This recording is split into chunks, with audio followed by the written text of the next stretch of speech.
Jolene, apa kamu punya pilihan lain? Jika kamu tidak setuju, aku akan mengungkapkan rahasiamu.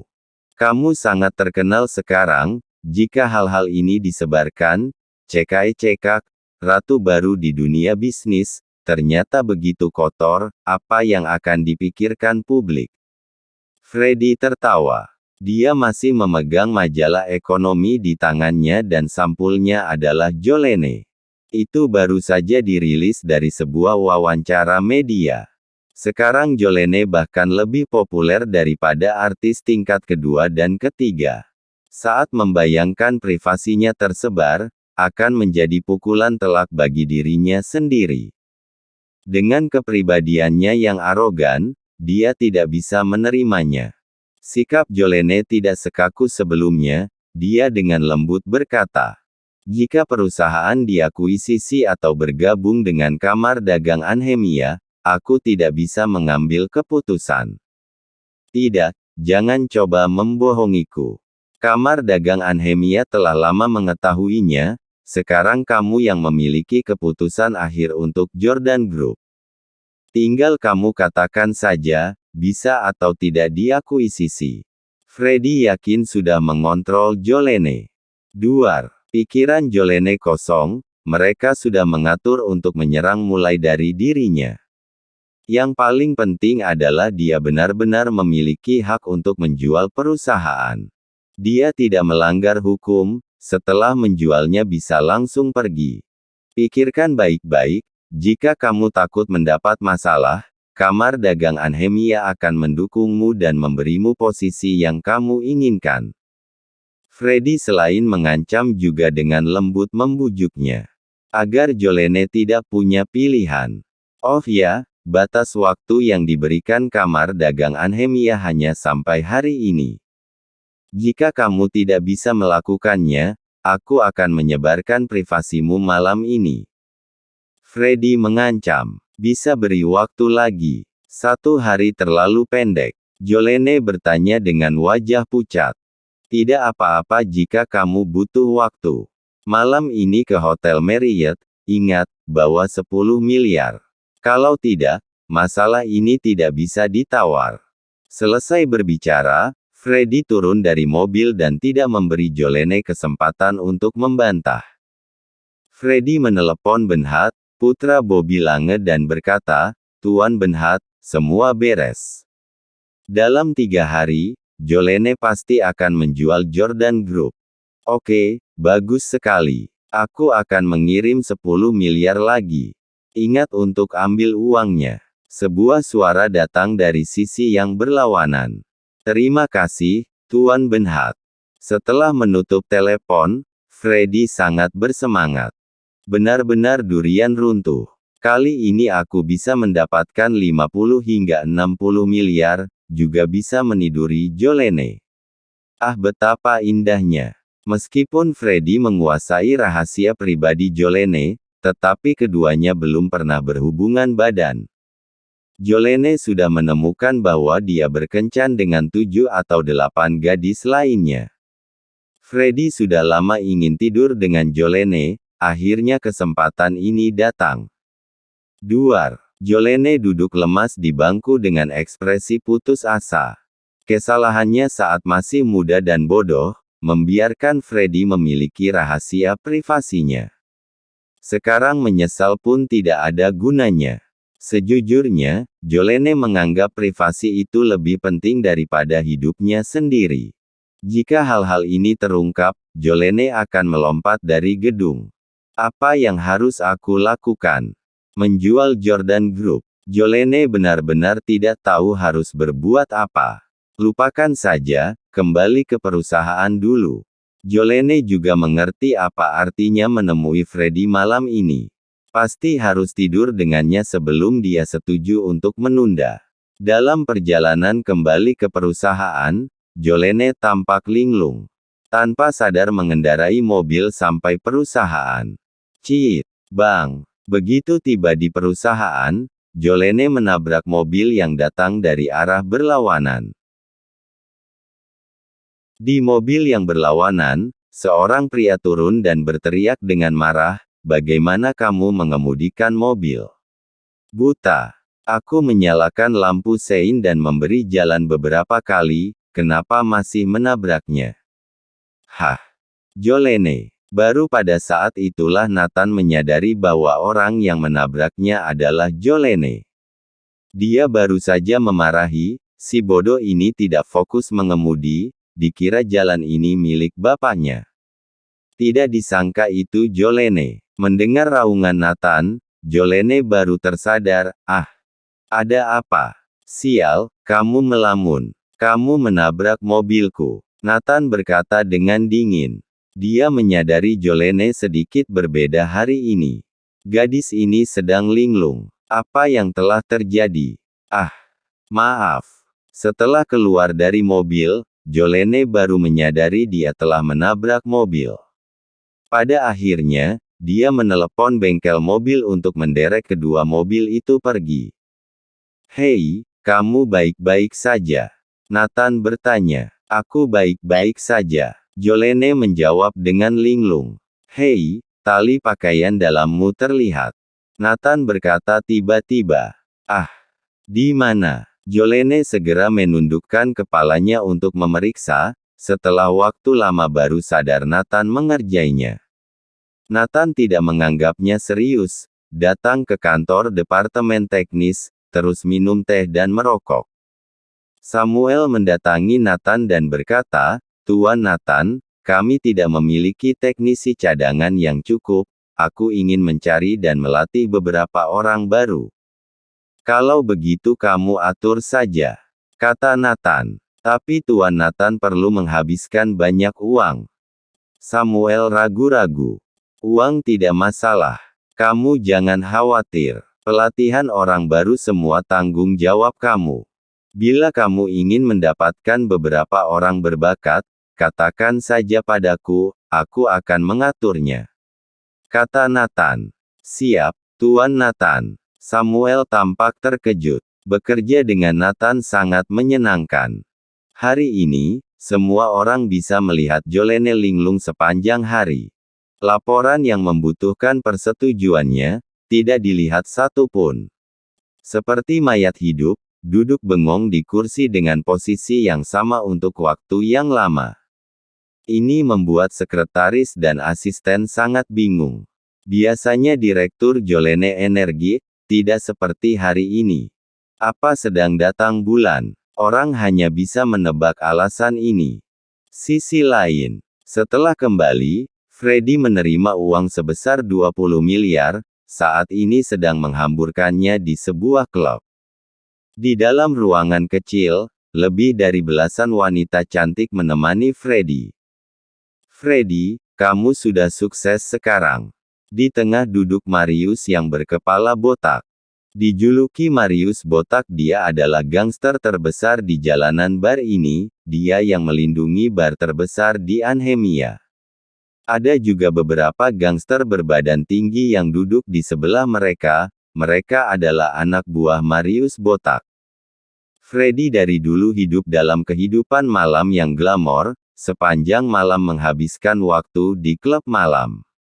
Sangat akrab dengan para gangster ini. Karena kalah judi, Freddy meminjam lebih dari 1 miliar dari Marius. Setelah tidak ada jalan keluar, baru melarikan diri ke luar negeri.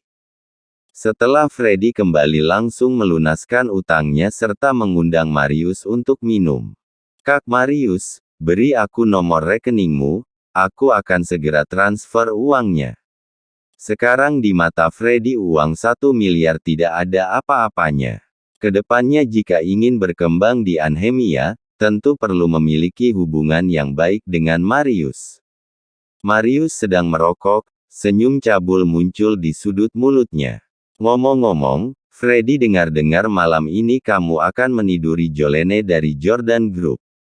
Ya, aku memegang rahasia pribadinya, dia harus tidur denganku. Freddy berkata dengan bangga.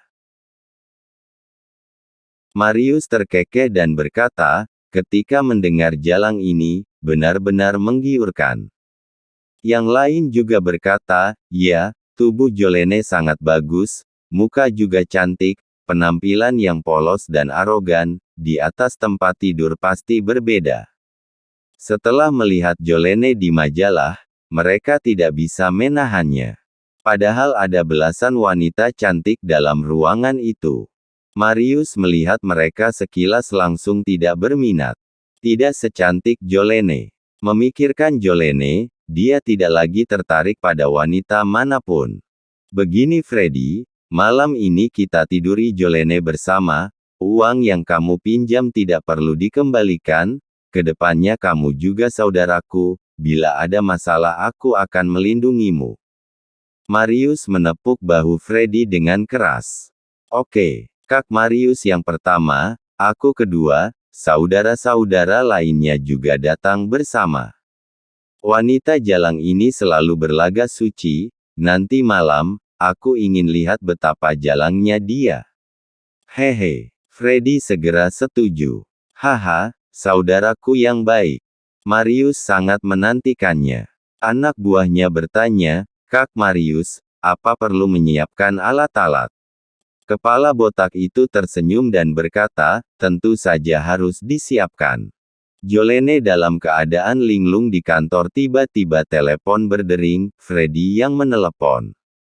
Jolene sebentar lagi jam pulang kerja, apa kamu sudah memikirkannya? Freddy bertanya. Aku sudah memikirkannya. Jolene mengertakkan gigi dan setuju.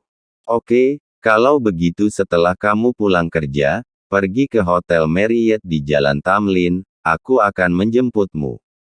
Setelah Freddy menutup telepon, dia memberitahu Marius dan anak buahnya, mereka segera tertawa bahagia.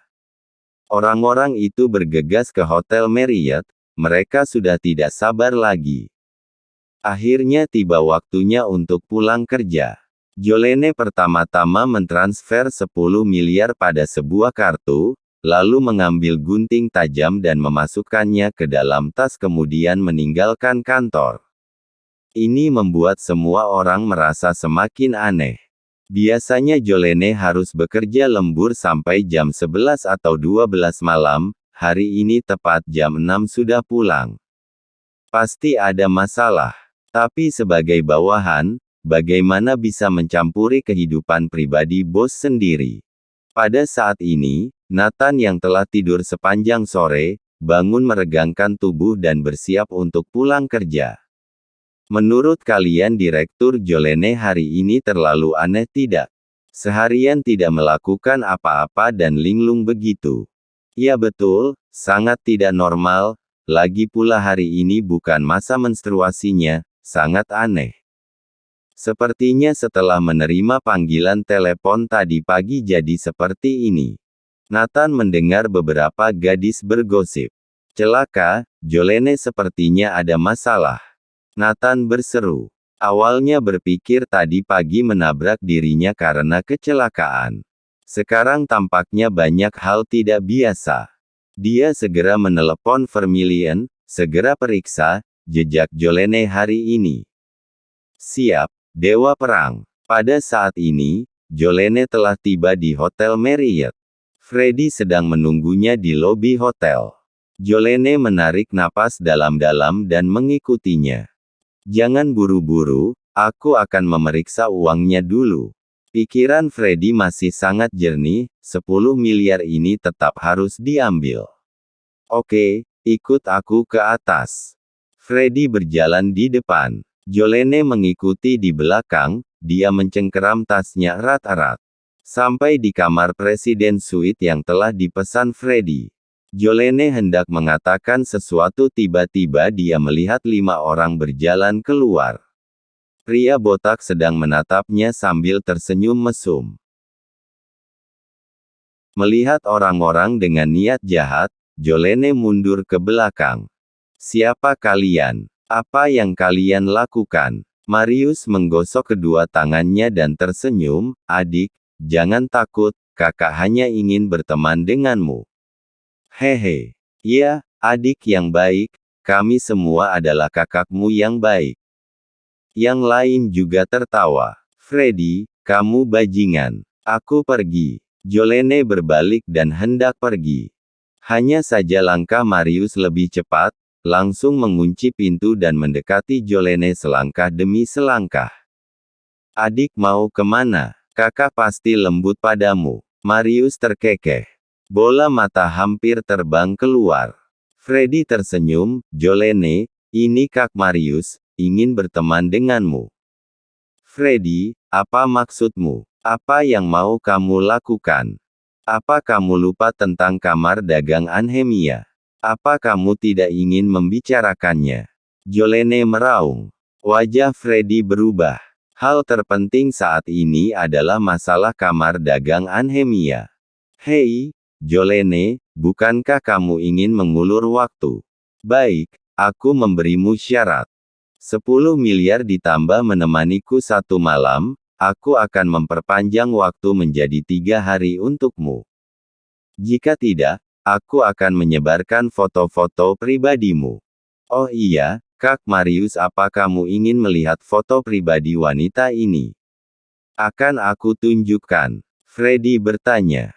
Tentu saja. Cepat kasih aku lihat. Marius sudah tidak sabar. Tunggu. Jolene berteriak dengan marah. Freddy, kamu iblis. Jolene berkata dengan marah. Haha, terima kasih atas pujianmu. Freddy tertawa. Aku beri 20 miliar, hal berlebihan lainnya aku tidak akan setuju. Sikap Jolene tegas. Kak Marius, langsung sikat saja. Wanita ini sangat konservatif dan arogan. Reputasinya lebih penting dari apapun. Selama kita merekamnya, dia akan mendengarkan kita. Freddy sangat mengerti karakter Jolene. Ayo, kalau begitu, aku sudah tidak kuat menahannya lagi. Marius akan segera menerkam. Jangan mendekat. Jolene segera mengeluarkan gunting tajam. Kalian jangan mendekat. Jolene menghunuskan guntingnya dan berteriak dengan panik. Tiba-tiba, Marius maju dan memukul pergelangan tangan Jolene, gunting terlepas dan Jolene kesakitan, dan gunting di tangannya jatuh ke tanah.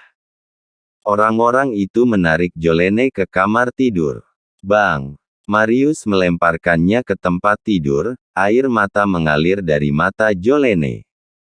Putus asa. Sangat putus asa. Dia meremehkan si binatang Freddy ini, sekarang meminta pertolongan Tuhan pun tidak mungkin. Di dalam kamar tidur terdapat berbagai peralatan, juga kamera dan perlengkapan lainnya. Berakhir. Sudah berakhir sekarang. Jolene ingin bunuh diri saja. Marius dengan cepat melepas pakaiannya, mengambil segenggam obat dan memasukkannya ke dalam mulutnya.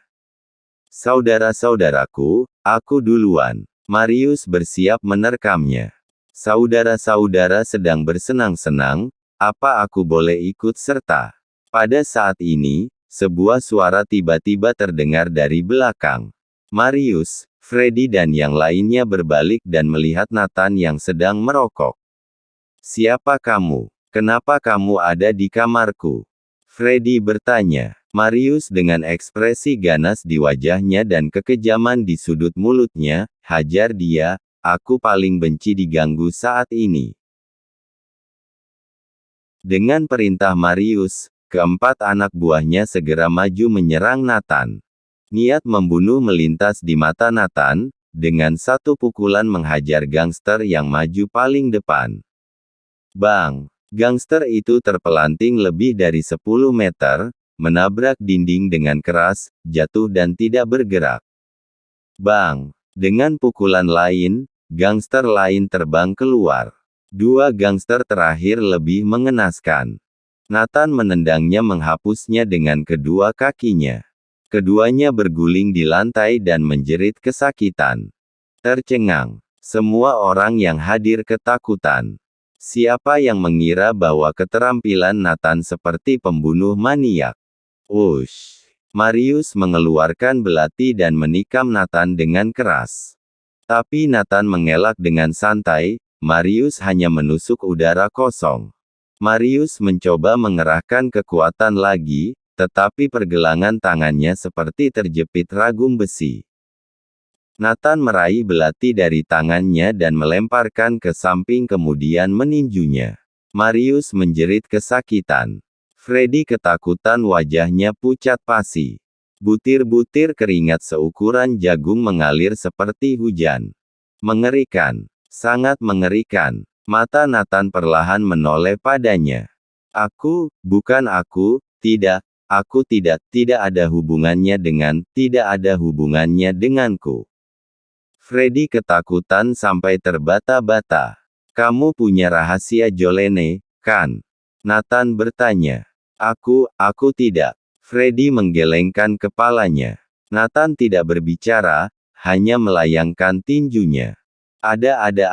Nathan mengulurkan tangannya dan berkata, berikan padaku.